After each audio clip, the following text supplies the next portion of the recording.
This program is brought to you by the University of California, Davis on iTunes U. For more information, please visit us at itunes.ucdavis.edu.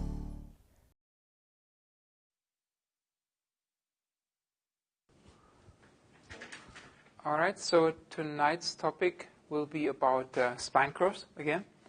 And so again, the main idea underlying spline curves is what? What is the underlying idea? So the words are spline and curve, right?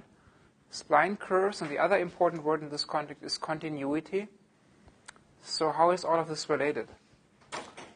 Splines, curves, continuity, and segments and interpolation, how does it relate? Someone help me, please.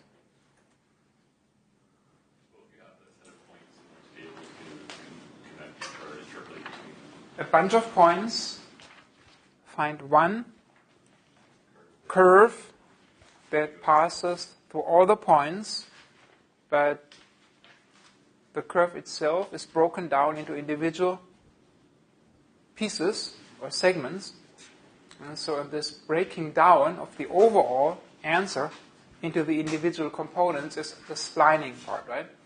Spline curves. The other issue is continuity. So because the overall answer is based on a bunch of individual segments that have to come together, then that relates to the issue of continuity, right? We want the individual pieces to fit together so that the overall result looks smooth, right? Correct? So a bunch of points, find one curve that passes through all the points, but solve the problem by dealing with a bunch of individual smaller degree or small degree components like quadratics or cubics, right? Because it's more efficient and more numerically stable. And then worrying about blending the individual segments or spline pieces smoothly. Either C1 continuity or C2 continuity are the typical levels of continuity you would like to achieve. So I think I had on the board last time the construction for, or the geometry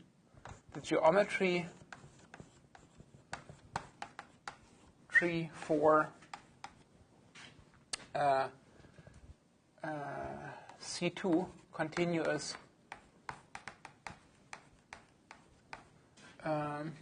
Bezier curves or segments, right? Let's talk about segments. These curves will be segments of a larger creature. So all we have to understand is how I take one piece and extend it to a second piece in a smooth way. So that's what I have to understand. And the area where I have to understand it is this blending area. So I have one curve that ends in a certain way. So this is my first Bezier curve.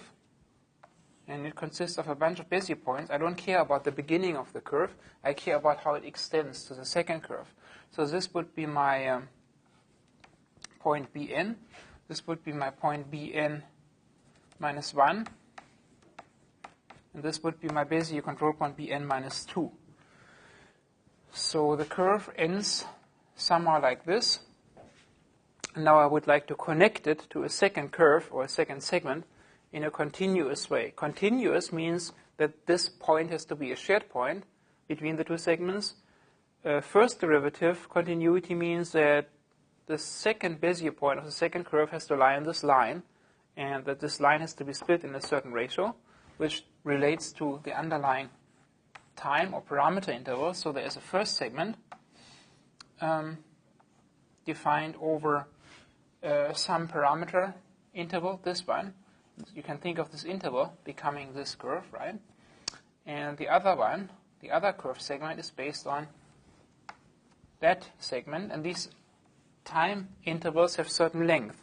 So here is some kind of delta L for left, and here is some kind of length delta R for right, left and right. So if I want to continuously extend this curve, of course the first control point of the second curve has to coincide with that. Then we have to extend this line in a certain ratio, namely in this ratio, delta L to delta R, right? There is a certain ratio, and this ratio gets mapped onto this line. So I have this ratio delta L to delta R here, and then I get my next Bezier point. And now I want to continue it in a C2 continuous fashion. That means I also have to consider an additional construction, namely this one. So here I have this helper point. Again, I have to map this ratio, delta left to delta r, onto this line configuration. Then take this line segment and extend it here. Again in a ratio, delta left to delta r. And then this point down here will be the third Bezier points of the second segment. So this point will be B0 bar of the second segment. This will be B1 bar, and this will be B2 bar of the second segment. And so the beginning of the second segment will look somewhat like that. Then it will continue. And we don't care how it continues. The only thing we care about is this junction, right? This area where the two curves come together, join smoothly. And they join smoothly because they start and stop at the same point. They share the same tangent, actually the same first derivative, the same velocity vector when you differentiate it, and they share the same second derivative, okay, or the same acceleration. That's why it looks very smooth. And these are the points involved. If you want to ensure C2 continuity, there are 3 points from the left curve segment and 3 points from the right curve segment involved. And they have to be related to each other according to this geometrical construction. And the geometry is completely defined by these 3 points and the ratios and the parameter interval. And then the other points follow. Make sense? Okay, if we understand this, then much of the rest that I talk about today will follow from that and will be based on that. So let's go back to the case of a C1 continuous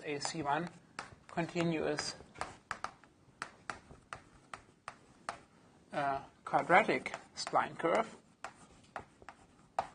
Quadratic spline curve. Actually, I would just have to say spline, but I can also say spline curve. Why not? So now let's put it in context. The context is we are given a bunch of points that we want to interpolate. Point 0, point 1, point 2, point 3, and point 4. Okay. Point 0, point 1, and the last one is point N. For all these points to be interpolated, you would have your time points, so 5 points, so you need 5 corresponding time points for 5.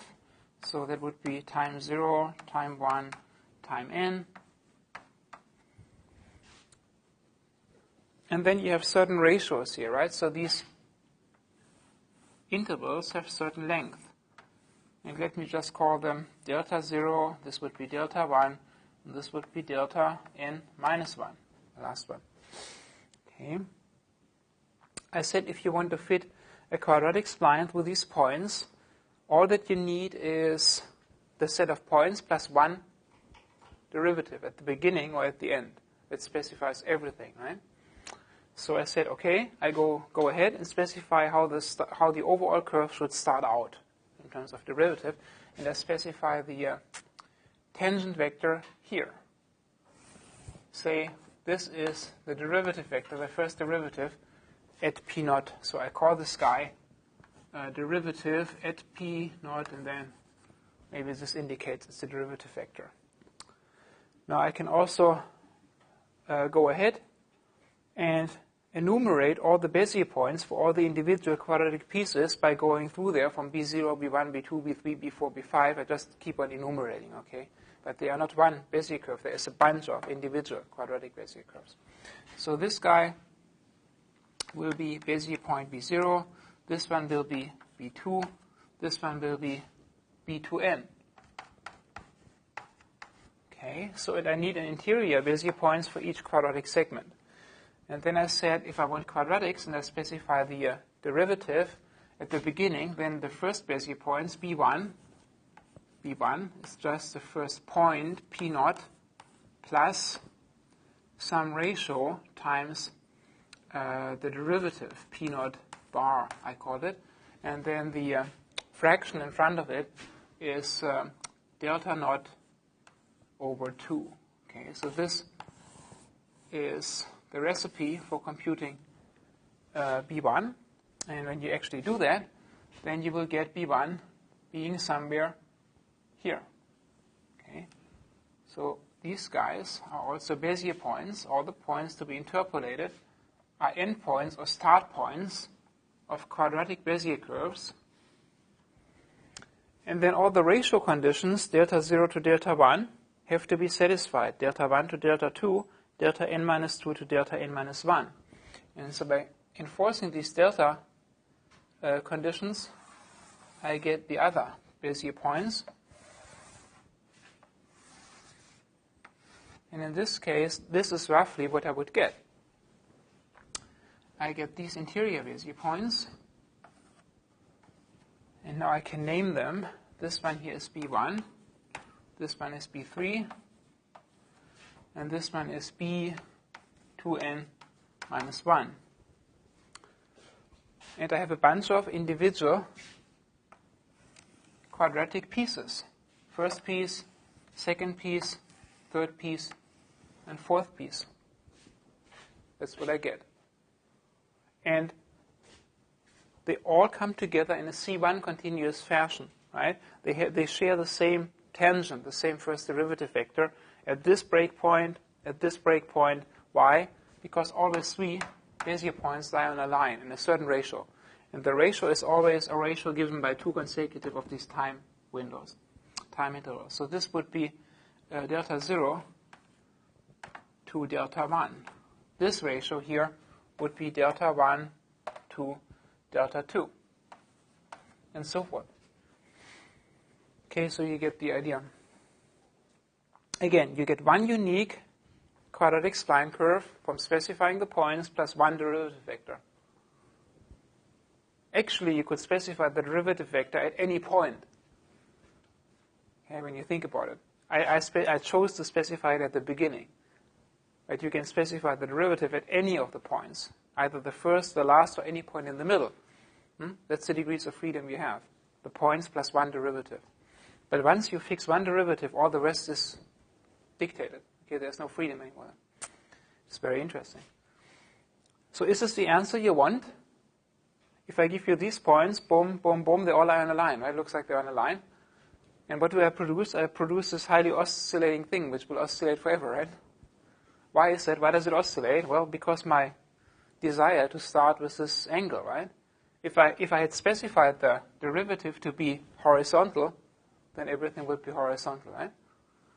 So this oscillating behavior is a consequence of what you specify as the initial tangent vector, of course. So you can play with this.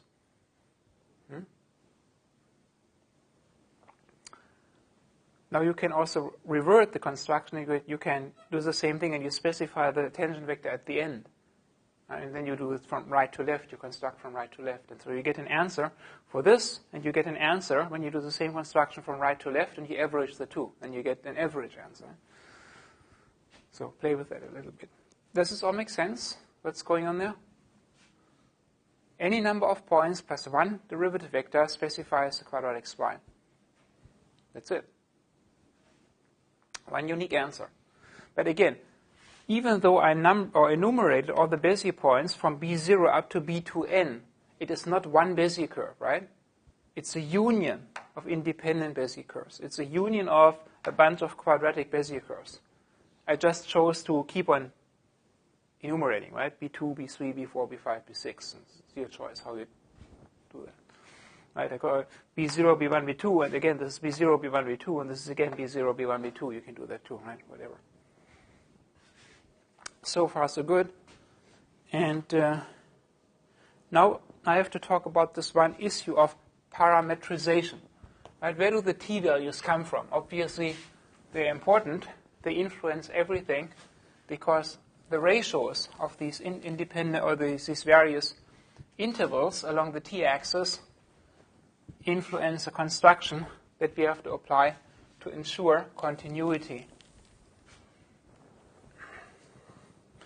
So I guess for your first assignment, for your second assignment, you had already to implement, right, various forms of parameterization. Which ones were on there? Remind me.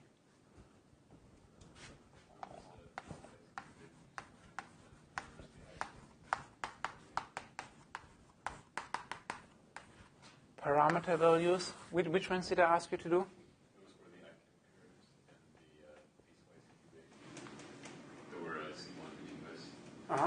And the parameter values, what did I ask you to do for the parameter values? Where you have is uniform and variable. Oh, uniform, variable, or chord length? slider. Or a slider? Okay. Anyway, so where do the time points come from? Well, I give you a bunch of points, right? And for each of these points, you have to associate corresponding time points. How do you do that? All right, so point.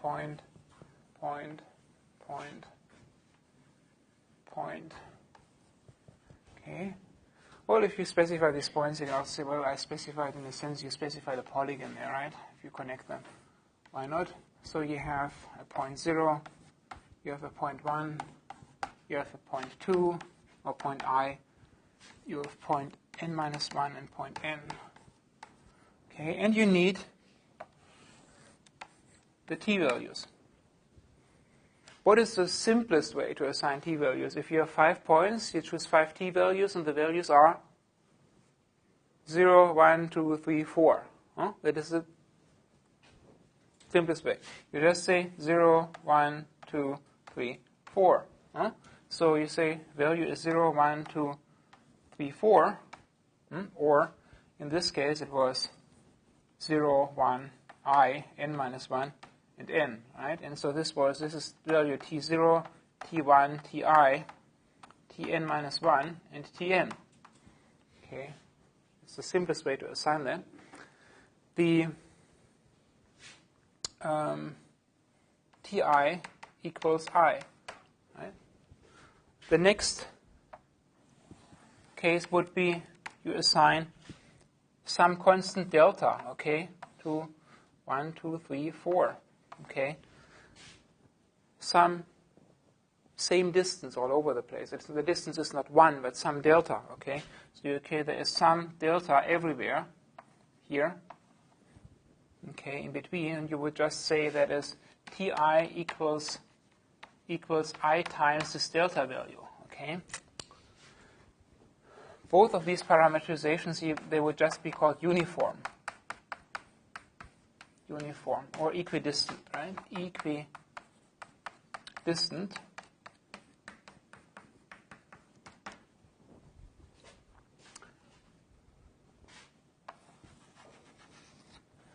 Okay. But now comes another way of thinking about the problem more in a physical sense. If 2 points are further apart, then the corresponding t-values should be further apart, right? So, and then you consider, or you may wish to consider the distance between the points to assign the t-values.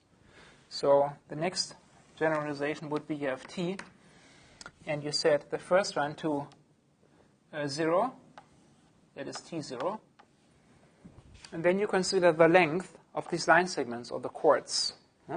So this would be length L0, this distance would be length 1, and this last one here would be length n minus 1, right? And so I say Li is the length of chord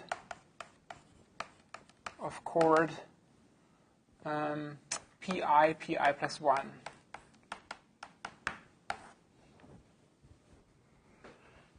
All right, so I start at 0. The next t-value would be L0, and then I keep on adding, plus L1, plus L2, and so forth.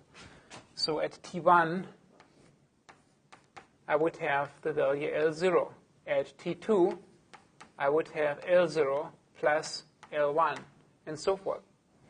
And so the general recipe here would be T0 is 0, and then the others, Ti equals the previous one, Ti minus 1, plus the length of the chord, Li minus 1. For all the i's from 1 to n.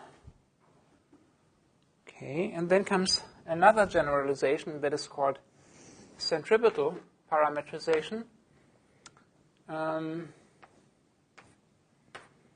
T0, T1, T2, and so forth. You assign again 0 first, and then the square root of L0, and then it is square root of L0 plus square root of L1, and so forth. And the general recipe would be T0 equals 0.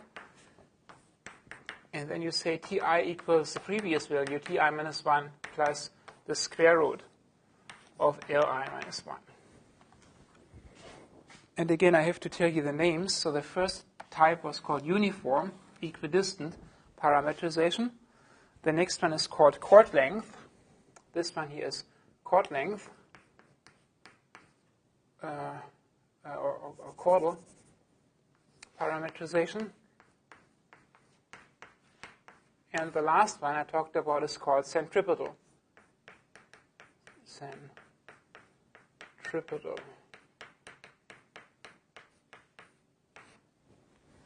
Chordal and centripetal.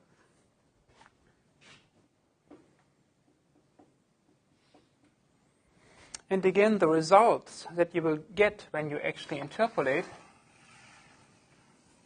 the points, the resulting curves, whether it's a quadratic spline curve or a cubic or whatever, that will depend on these t values, okay?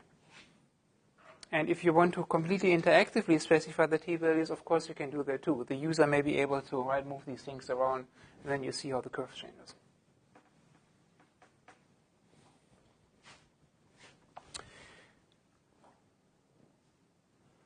What would be the best way to assign these values? Is there a best way to assign them?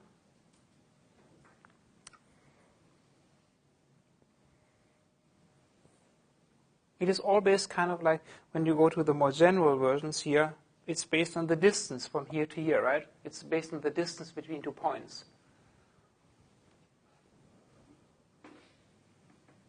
What is the distance between 2 points?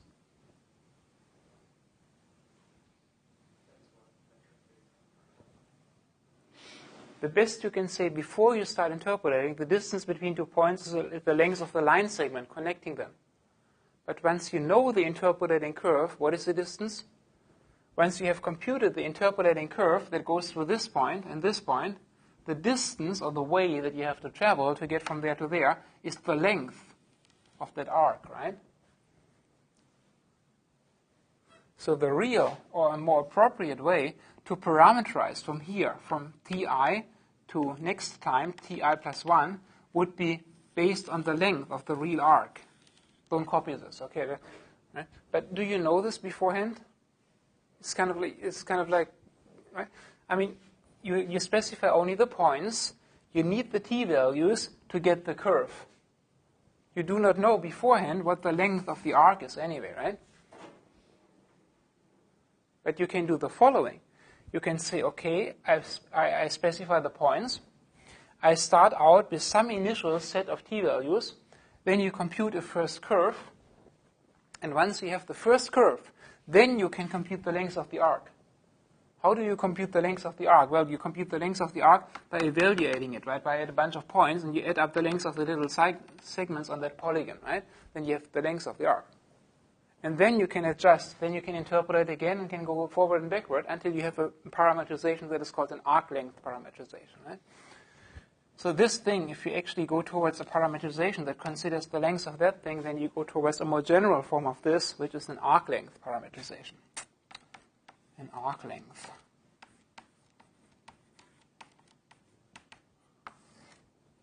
That would be ideal or the best in a sense.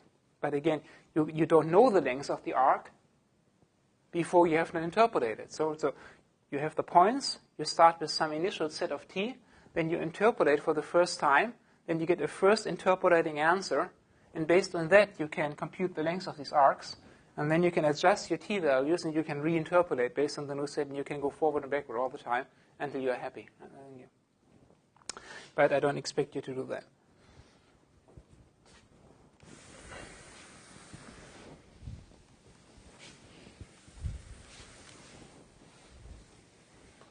All right, so that is the meaning of these magic t-values, where they come from, and some names for specific choices of these t-values. And now I talk about some very practical usages of the cubic spline. The most important spline, or the most important building block from now on, will be a cubic Bezier curve. This piece, don't copy this is just motivation and idea. This piece, a cubic Bezier curve, is the most important building block for everything that follows from now on, whether it's curves, surfaces, whatever. The cubic element is the most important one. Okay. We need to do that. Now we come to the practical setting. If I want to design a very complicated curve for a computer-aided design system or whatever, what do I like to do? I like to start out with clicking some points. Click, click, click, click, click. And at the points, I want to specify some derivative vectors. Okay? And I specify derivative vectors at these points as part of my design process. Okay? The system will also automatically compute 5, in this case, t-values on my t-axis, time. And it will compute the overall curve as a union of a bunch of these building blocks. So the overall curve will be a bunch of Bezier curves. So here's the first Bezier curve segment. Right? This is one segment of the overall curve which passes through everything. Okay, so I have individual cubic pieces all over the place. And the design goal is, given all these points I want to interpolate, have the system compute the t-values, and the user specify some derivative vectors, and then the system should spit out the control points, 0, 1, 2, 3 for the first segment, 0, 1, 2, 3 for the second, and so on. So input, points, vectors, give me the Bezier points for each cubic segment. All right? So the length of these guys is a degree of freedom. Right? The length of these vectors. I can play with that. If I do not like to play with that, I can constrain it. And the user can be forced, in some settings, to only specify a unit vector. So maybe you have a system that only allows to specify vectors that have the length 1. Okay? Maybe all these vectors are of length 1. So the user can specify the direction, but not the length of these guys. How to deal with that? When the user can specify direction, but cannot manipulate the length of them. All right. So that's what I'm getting at now. And so this is one of the most important ways for constructing cubic spline curves and later cubic spline surfaces, specification of points and derivative information. Okay, so the most important one is, let's say we compute a C1 continuous cubic spline curve.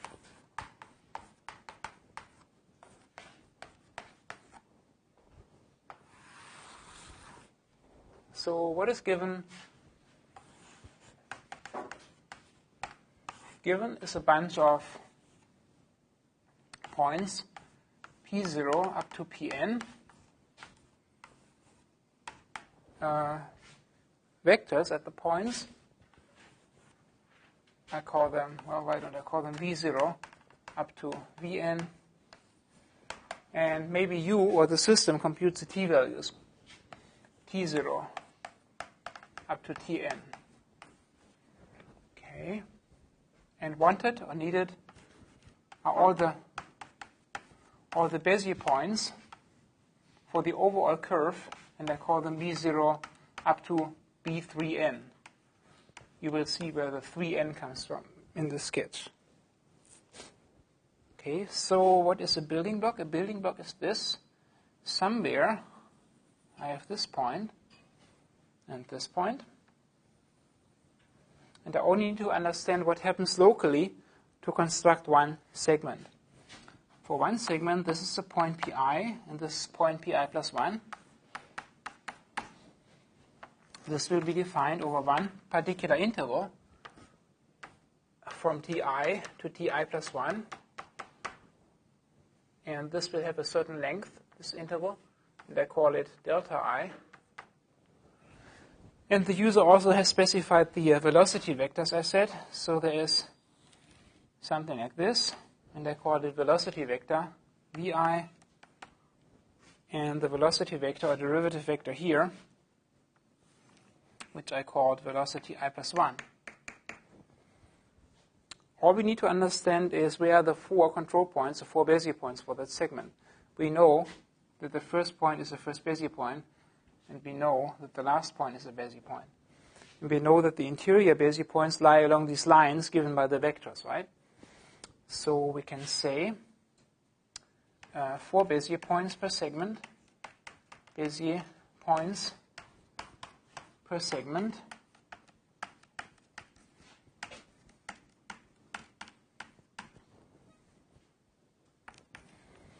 And what are they? You can say B3I equals Pi.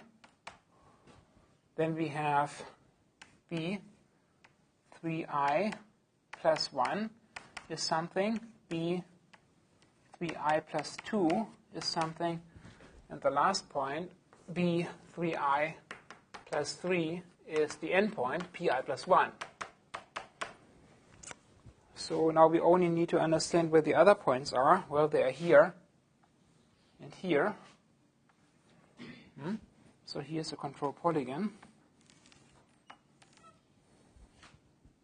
Here is B3I plus 1, and this guy is B3I plus 2. So this point here is Pi plus some fraction, some ratio of this vector, and the ratio is dictated by the length of the time interval. So this is just Pi plus delta I over 3, delta I divided by 3. The 3 comes from cubic, degree 3, times the vector there, velocity I. And the other one, correspondingly, has to be Pi plus 1 minus delta I over 3 times the velocity at the end, Vi plus 1. So you construct or compute the 4 Bezier points for each segment according to that set of formulas. And here you have the particular curve segment.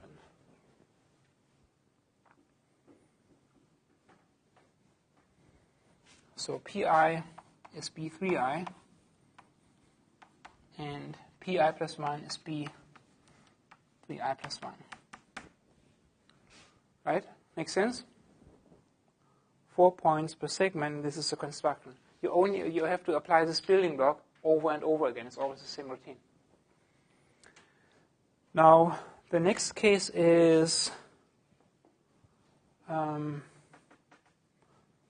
case where we only specify directions, but they all have length 1, or more restricted.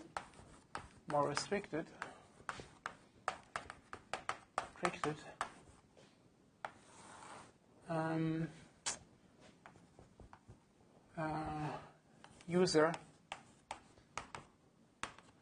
can specify only unit derivative vectors.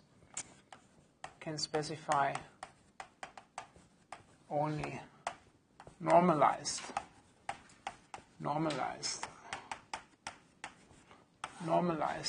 derivative vectors.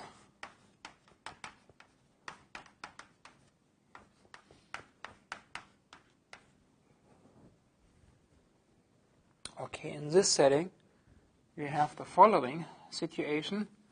You have a point, another point, another point, and I call this one, say, pi. I call this pi minus 1. I call this pi plus 1. And so the chords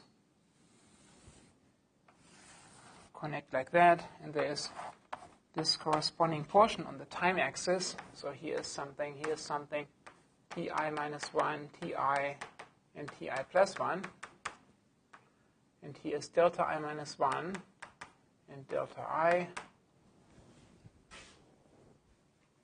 But the user specifies only unit vectors, unit derivative vectors. Okay, so this would be, I call it a velocity vector vi unit. Okay.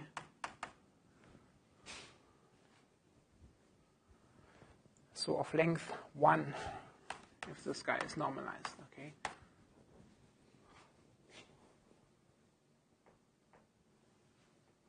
So this would be the length of chord Li minus 1.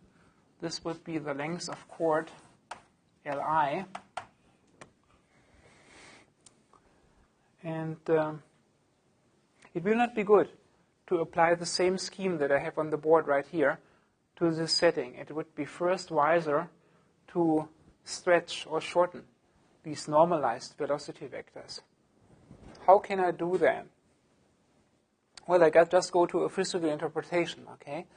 This is the velocity vector. The velocity vector. Velocity is delta position over delta time, right? Right? Delta x over delta time, that's velocity. Okay? So if I want to get the magnitude of velocity, that's the absolute value of that, right? What is my absolute velocity here? How can I estimate that? Change in position, the amount of space I've traveled over a certain amount of time. Okay? So what is the average speed that I'm traveling here when I go from here to there to there? Well, that is the amount of space I travel, which can be approximated by the length of this line segment and that segment, right? This is the amount of space I travel from here to there, the length of two chords, divided by the amount of time. The amount of time is down here, right? I travel from there to there to there. So the speed or the magnitude of the velocity vector there can be approximated by Li minus 1 plus Li, that's the amount of space I travel, divided by the amount of time, delta I minus 1 plus delta I. And then you can use that to scale the unit vector accordingly, right? And then you have a meaningful length of that vector. You got that? Does that make sense? So you just say estimate a meaningful speed,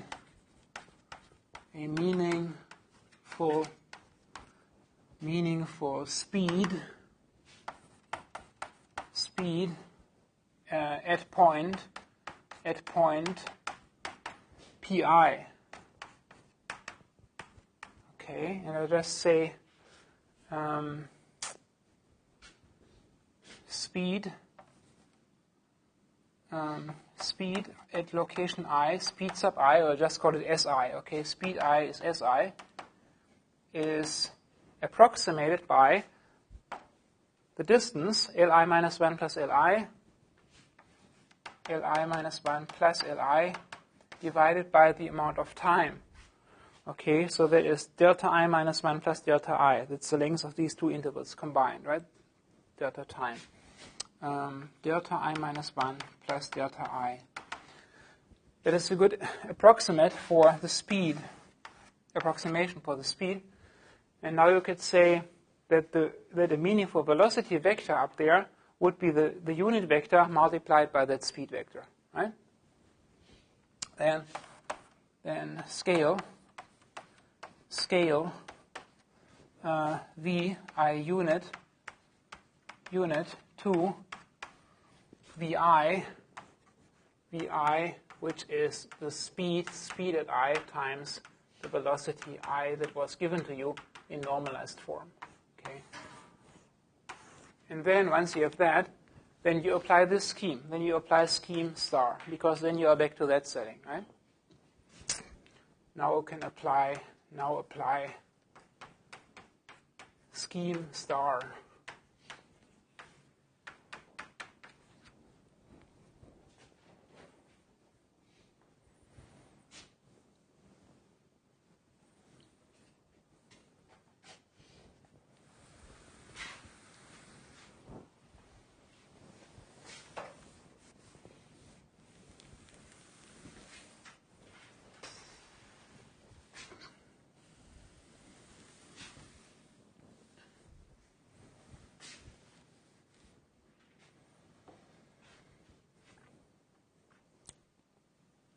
Now I want to put one other cubic spline scheme on the board, which I put on the board because it's mentioned in the book, right?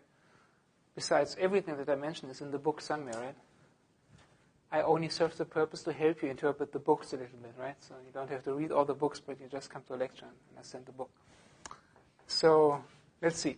So there's one other scheme, another cubic scheme, which is not good, but people use it. Cubic scheme. See book. It is based on the following idea. I just sketch it. I will not talk too much about it, but I want you to see it. So I give you 2 points. These 2 points. Point I plus 1. Okay.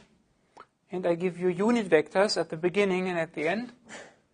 So I give you a unit vector here. It would be my velocity, right? My velocity vi normalized, a unit, vi unit. And I would like to construct a cubic curve here. Well, I also need another vector here. Velocity at location I plus 1, which I normalize, so I call it unit. Okay, so the shape that I want is something like this, right? The scheme that is discussed in the book does the following. It takes the connecting line segment from pi to pi plus 1 and splits it into ratios 1/3, 1/3, 1/3. Okay, so this is about 1/3, this is about 1/3. Then it considers the lines perpendicular to the line segment. Okay, so as say here is a line segment, here's a line. These are 2 lines, and these are lines that are obtained by splitting in a ratio 1/3 to 1/3 to 1/3. And now what? The idea is I take this line defined by this point in this vector and see where this line intersects there. Then I just do the same here. Take this point, this vector, and extend it to find a point there. Then I connect, and then I have the control information for that cubic arc, right? So the only question is, the only thing we need to understand is how to compute that Bezier point from that configuration, right? That's all we need to understand. How do we do that? How do we do that? So say this is again our B3i, Bezier point B3i, and this point is the one we want, B3i plus 1. How do we compute it? How do we get it? It's all on the board. The geometry on the board allows you to compute it. So here's some angle alpha, right? And from that you can compute it, from all of that. Now we only have to remember certain rules for the cosine, right? The cosine of alpha to get it. Huh? So there are various formulas for that cosine. Right? Put that on the board, and sooner or later you get something like the distance from here to here. What do we do? Okay, so we just write down different formulas for the cosine of that. So the cosine of alpha is this vector, dot product with that vector, divided by the length of that and times the length of that, right? That is one definition for the cosine. Okay.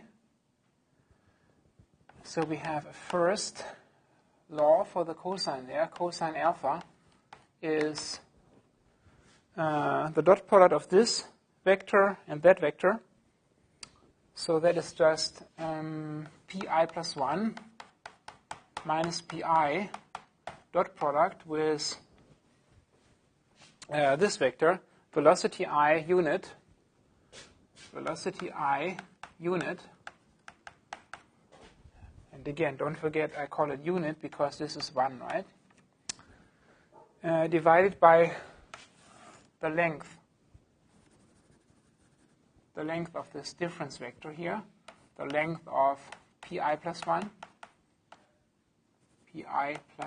minus pi, times the length of the unit vector, but the length of the unit vector is 1, right? So forget that.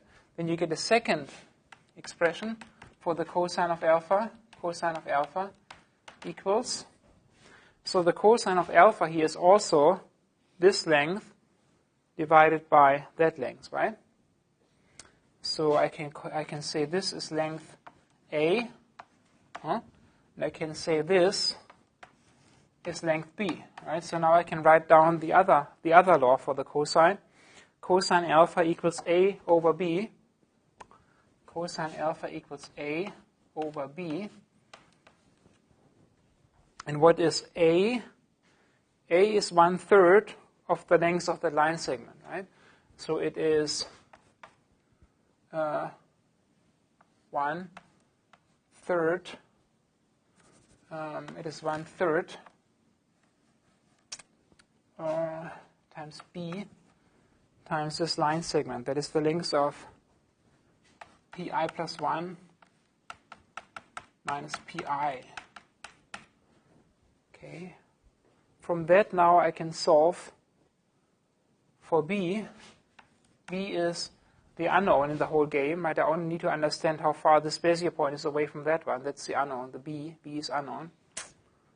So I solve this expression for B. So times B divided by cosine. So you get B equals times B on the other side divided by the cosine.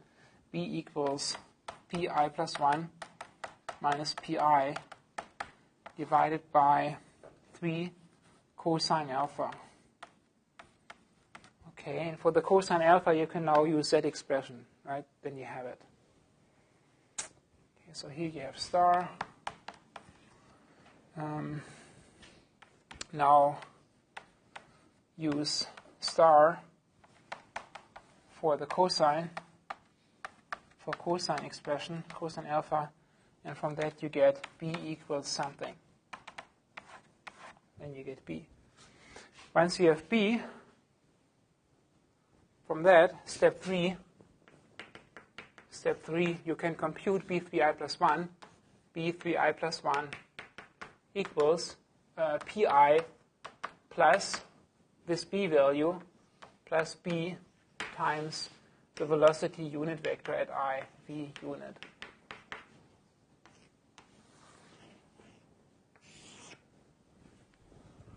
So those are just the formulas explaining what's going on in the figure, right?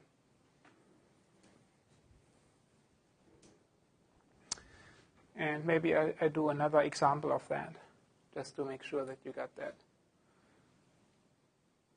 And I also want you to see when this fails. This system fails, or this scheme fails. Huh? And that's not good. And you already see why when it fails. Okay? So again, the idea is I give you a point, there's a connector, I specify, don't copy this is just for us to think about it. I give you a vector here, and I give you a vector here, okay, and I want to get the interior Bezier points. How do I do that? I take all of this and split it into thirds, so I get these 1/3, 1/3, 1/3 ratios. Then I see where this line intersects there, and where this line intersect there, and then I get first Bezier point, second, third, and fourth, and I get the polygon, and from that I get the curve, right? That's the construction. When does it fail? When the vectors are perpendicular, then the thing fails, right? Because it's based on the intersection of this vector-determined line and this 1/3 line. So in this case, if someone gives you this point and this point and specifies a vertical derivative at the beginning, this line here will never intersect this 1/3 line, right? Now this line will intersect that guy at infinity. What does it mean? It doesn't really, not good, right? So if curve goes up, point, curve goes maybe up again, what do you want? I guess you want a shape like that, right?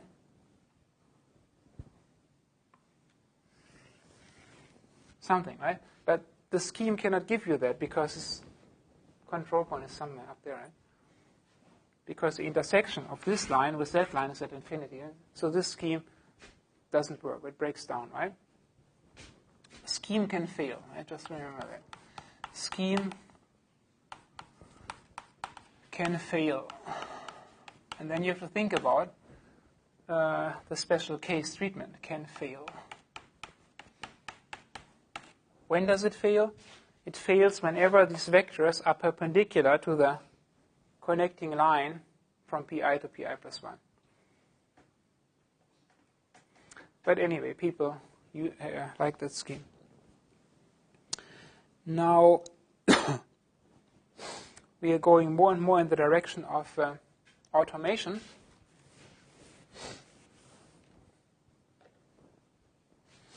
I like that.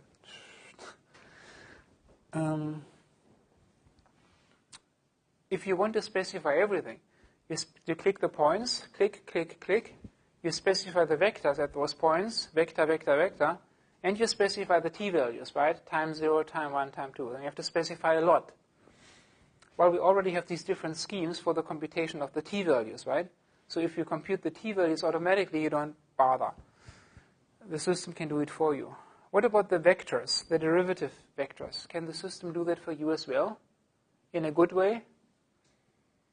You only should manipulate or change something when you absolutely have to or want to. Whenever the system can come up with good default values, the system should give you default values, right? Right? The system should give you default values for the t-values and for the derivatives, not for the points, right? The points are really degrees of freedom for you to specify. How do we get the system to suggest good derivative values for you? So if I give you a point, this is just motivation, a point, a point, and a point, and I want to pass a curve through there. Okay, I call this point 1, this is point 2, and this is point 3. Your eyes are automatically putting a curve there that looks like that, right? You agree with me? That your eyes are doing something like that.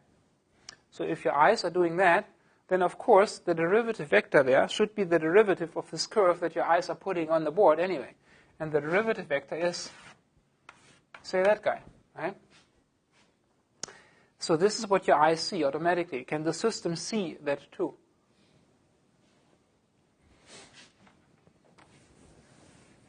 If I specify these points, point, point, point, point, point, point. What does your eye see for that point as derivative vector? Maybe a flat vector, right? Horizontal, okay? What does your eye see here? It has no choice. If this was flat, probably it uses a flat one too, right? What does it there?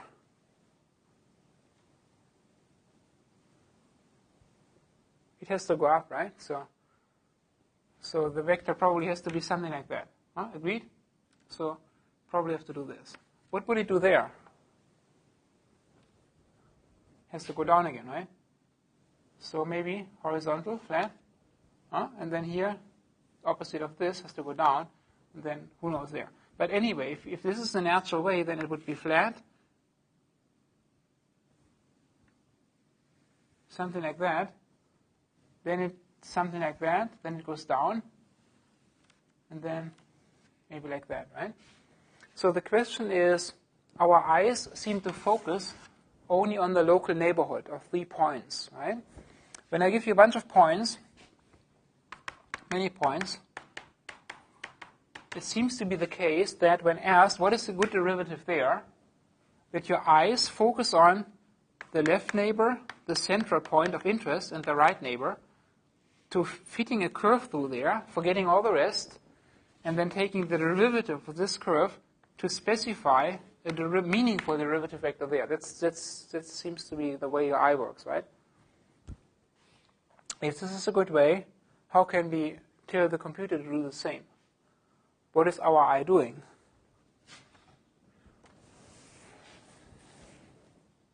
What does it mean? I give you 3 points, and your eye is fitting the one unique curve through there. What kind of curve is it?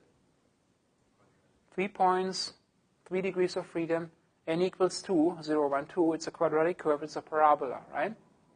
So this curve of t is of this form. It is an a times t squared plus a b times t plus a c, right? And it's defined for 3 t values, ti minus 1, ti, and ti plus 1. Here is t. This is the point pi. This is the point pi plus 1. The other points don't matter locally, pi minus 1. And your eye is fitting this parabola or quadratic curve through the points. Okay. So what do you want for this from this curve? You want its derivative. You want this guy differentiated here to get this. Right, what is that? That is c dot or d dt. This is the differential d dt of c evaluated at this value ti. Ti is that correspondence, right? At ti. So when you differentiate this guy, you get the differential d dt of c of t is 2 times at, 2 times at plus b.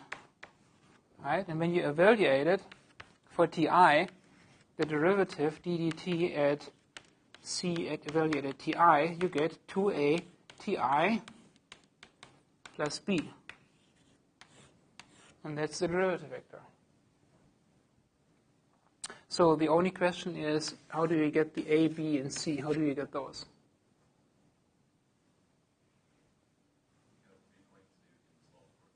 You have 3 points, you have a linear system of equations, you have 3 equations. You evaluate this equation for ti minus 1, ti plus 1, and the constraints are to interpolate the 3 points. You do that for the x and the y components, and you get a linear system. You solve it, you have a 3 by 3 matrix, and then you get a, b, and c coming out, right? Okay. All right. This is the correct or the mathematically proper solution for doing that. If you want to be lazy, what is the lazy solution? A mathematically approximate. If I give you these points, point, and point,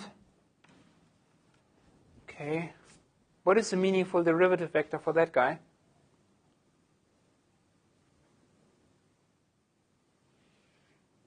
The difference vector, that point minus that point. It's a so-called central difference. Okay, if you want to get a meaningful derivative vector in terms of direction at location pi minus 1, and this is pi plus 1, a meaningful derivative direction is given by this vector. That vector, right? This guy is the vector pi plus 1 minus pi minus 1. And this vector is also a meaningful derivative vector for the center point. That's why it's called a center difference, this minus that. Okay, so you just copy this over there. Okay, so a meaningful velocity vector, velocity I, you just set it to be pi plus 1 minus pi minus 1. Okay, this is a lazy solution. This in general will be something that's very close to actually solving the quadratic problem, but this is meaningful as well. You still have the issue of how to scale this and dealing with the length, but otherwise it's fine. So this is just called a central difference, okay? Central central difference.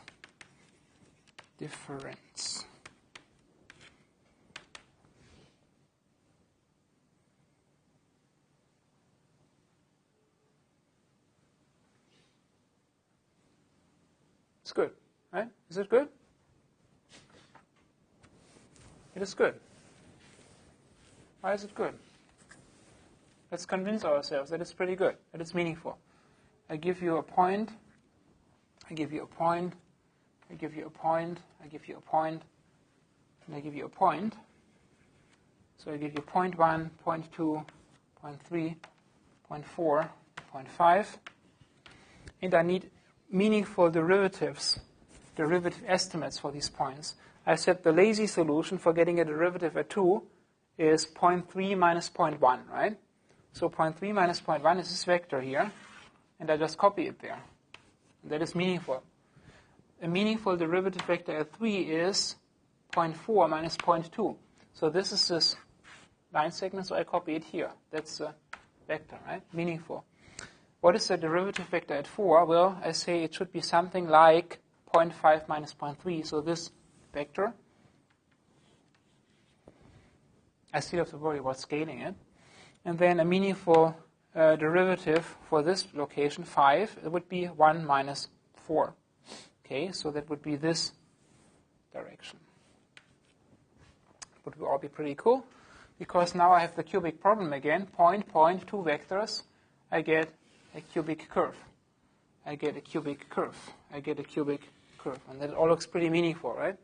The only thing is what to do at the ends and so forth, right? How to start out. Right, I have a bunch of choices. Which is a good choice at the beginning? Okay, you have to think about that, the boundary condition or the end conditions.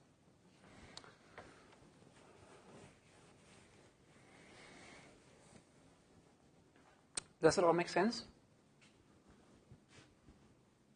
There's one additional case that I have to allude to, and that is the following case. I want to interpolate points from a circle. Did I talk about that? When things come back to where they start. Everything that I talked about is just this case, right? The first point, the second point, a bunch of points, and the last point, right? That is the open case. You construct a curve that is open. But then, of course, we also have to worry about designing closed curves. Most of the cases, we want to design something that is closed, right? Closed curves and closed surfaces. So then we have to deal with the issue of cyclic boundary conditions or periodicity, right? So if I want to design something like a circle, then I specify the first point, the second point, the third point, the fourth point, and the fifth point will be the beginning, right? I want to go back. So I want first point, second point, third point, fourth point, and the first point is also at the same time the fifth point. First cubic, second cubic, next one, and next one, right? I want to get something like a circle, right? So when you come back to where you started, everything becomes a little bit different when we deal with curves that fall back onto themselves. And then you start counting modulo, right? 0, 1, 2, 3, 0, 1, 2, 3, you go in circles. You need to think about that. That also has an implication for our timeline. Our timeline typically was kind of like starting from minus infinity and going to infinity, right? When we have a circle, then our timeline is also, right? Starts from 0 and goes back to some kind of T max and comes back, right? All right.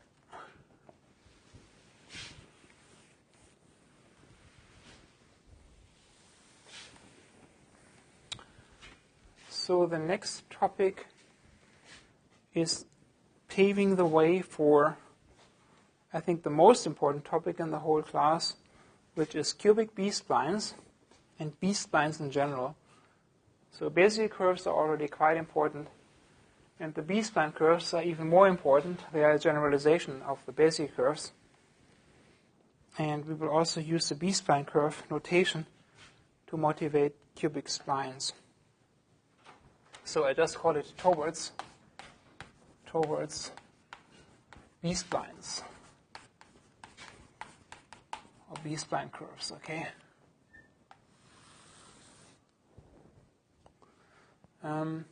The best way for me to do that is to just give you a geometrical configuration that defines a quadratic B-spline curve and a geometrical configuration that defines a cubic B-spline curve.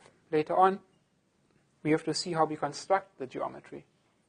Right now, I just give you an example of a quadratic B-spline curve and an example of a cubic B-spline curve with all its defining parameters. Later, we will do the other problem. We will specify points on the curve, and we want to construct or compute the defining parameters. Right now, I do it the other way around. I give you all the defining parameters for a B-spline curve, and I'll show you what it looks like. So later on, we want to construct those parameters. So first, I just say this is the geometry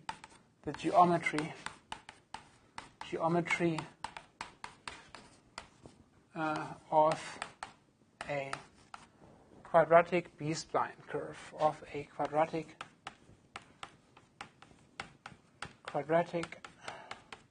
B-spline curve.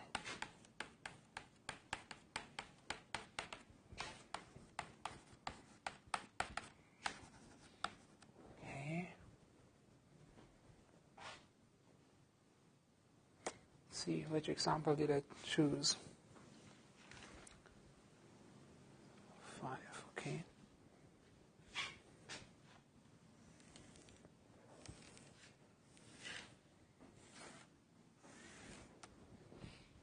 I have a polygon. The endpoints of the line segments defining these polygons will be squares.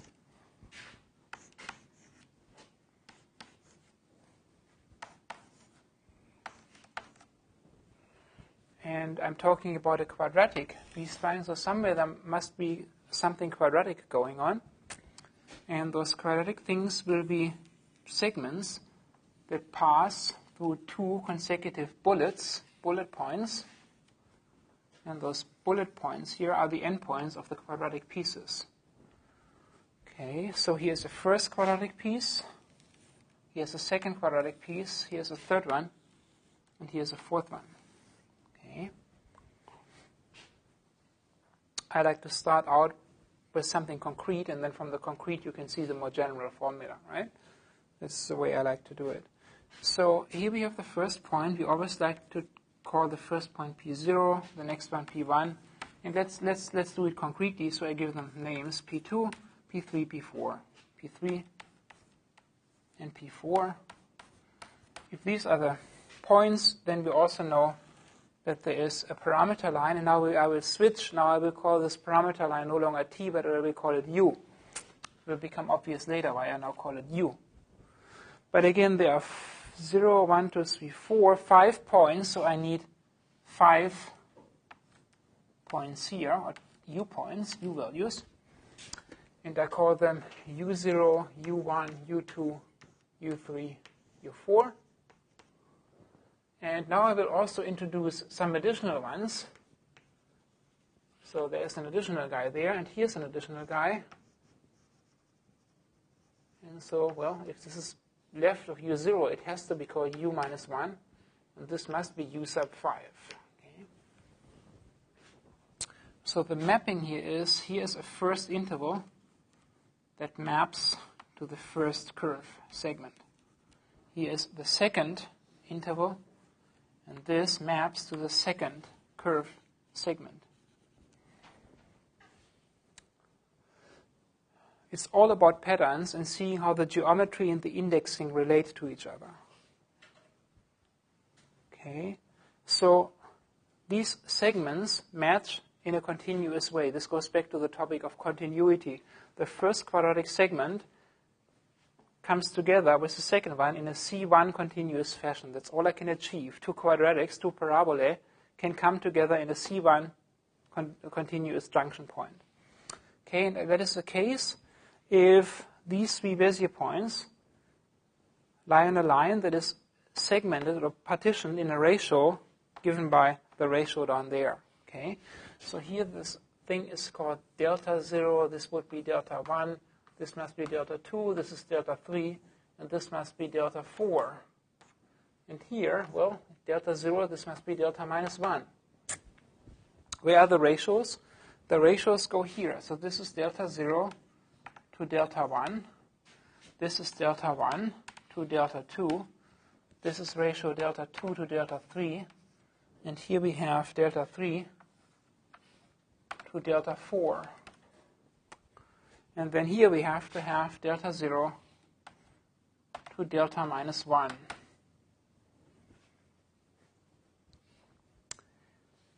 And now if I switch from the points to the Bezier control points, then this would be Bezier control point B0. This one would be B2.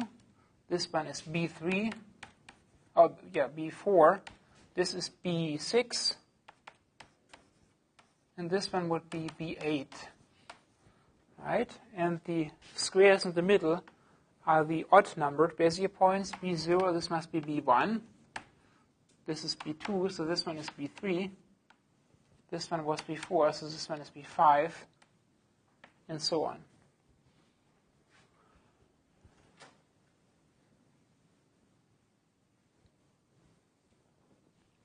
This is a configuration or a figure that we need to keep in the back of our mind.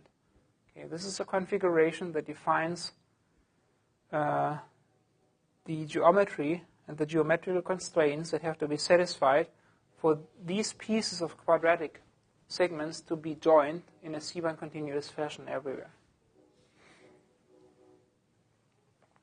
So what's on the board is the answer to the problem. So what's the problem? The problem is you would click the points and you want the polygon to come out as a result. Here I started the other way around. I started with a polygon, right? And the polygon induces all these quadratic pieces. In practice, you do it the other way around. In practice, you would click this point, click that point, and the computer has to compute for you this control polygon, the B-spline control polygon. Okay, that's the other way around. I'll just say you, this configuration is the one that has to be satisfied or computed for this to be a C1 continuous spline curve. In practice, we take this around and we say, I click all the points, and the computer has to compute the polygon for me.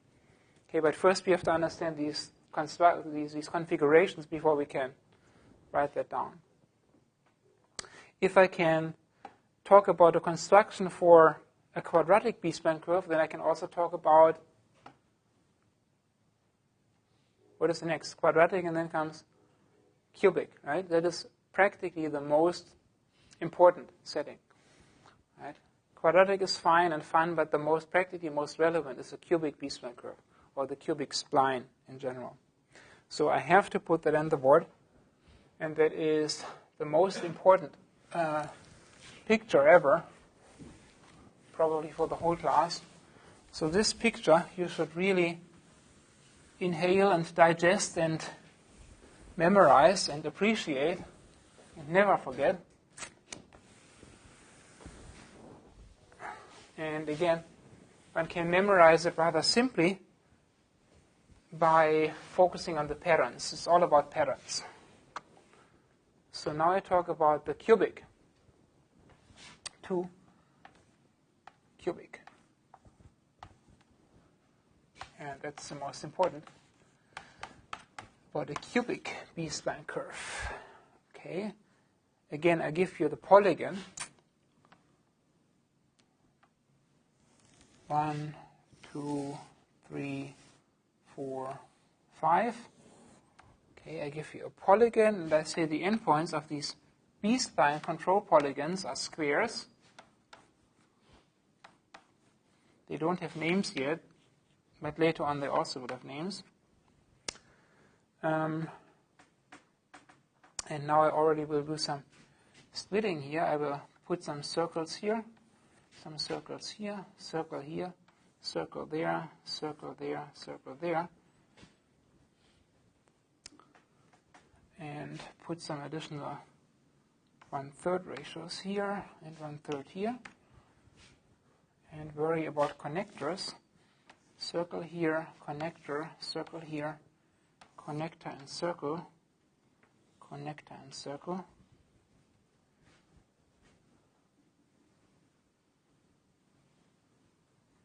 And then I sketch 3 cubic segments. Here's the first one, here's the second one, and here's the third one.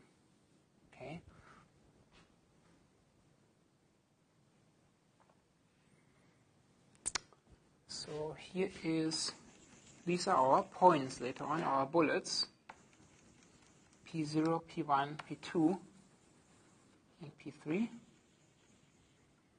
Okay, so I name these guys P0, P1, P2, and P3. Okay, all right.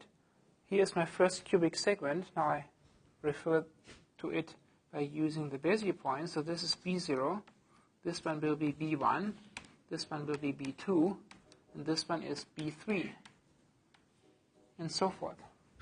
This one will be B4, this one is B5, and this guy is B6, and so on.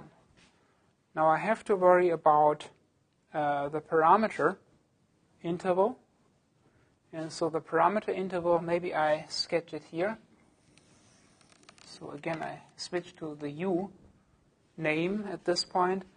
I have P0, P1, P2, P3. So I have 4 points. 1, 2, 3, 4. And that's U0, U1, U2, and U3.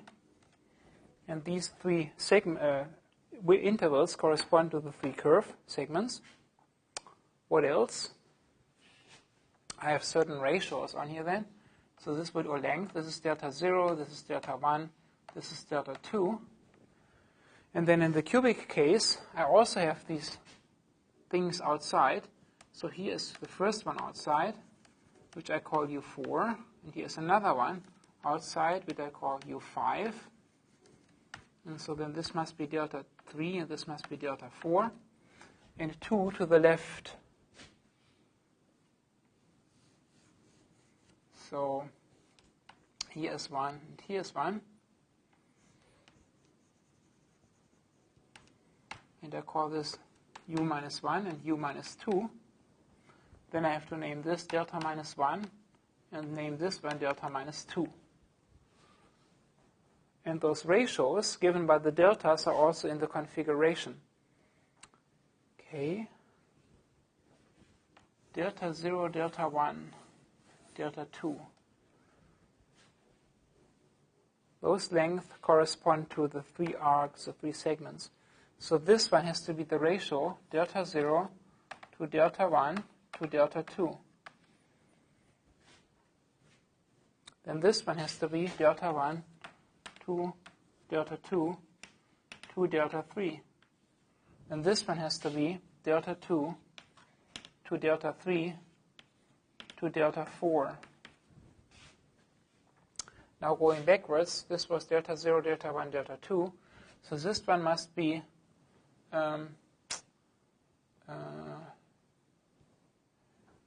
delta minus 1 to delta 0 to delta 1. Then this guy must be delta minus 2 to delta minus 1 to delta 0. And we have more ratios on these line segments. This is where the first and the second segment come together, so that is delta 0 to delta 1, delta 0 to delta 1. This must be delta 1 to delta 2, and this must be delta 2 to delta 3.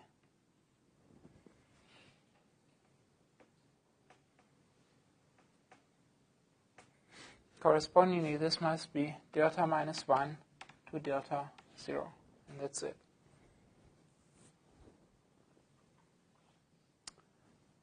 Now you can take another look at the picture on the video, right?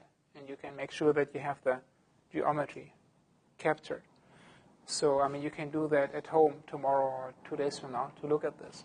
The important point is what I gave you on the board is the answer to a problem. This is the answer that you want the computer to compute for you. Okay? In practice, you specify something and the computer computes the rest. In practice, you would click the bullet points. Right? That's your input. The points that you want to have interpolated by cubic segments.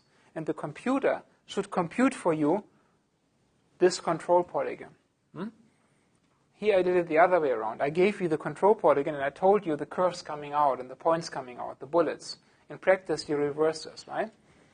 And then it becomes a system, a linear system of equations that we have to deal with to compute the squares from the bullets. Okay? In a sense, I gave you the squares, and the bullets and the curve segments come out. In practice, you do it the other way. In practice, you specify the bullets, and the computer has to compute the squares for you. And that's next time. Thank you. The preceding program was brought to you by UC Davis on iTunes U.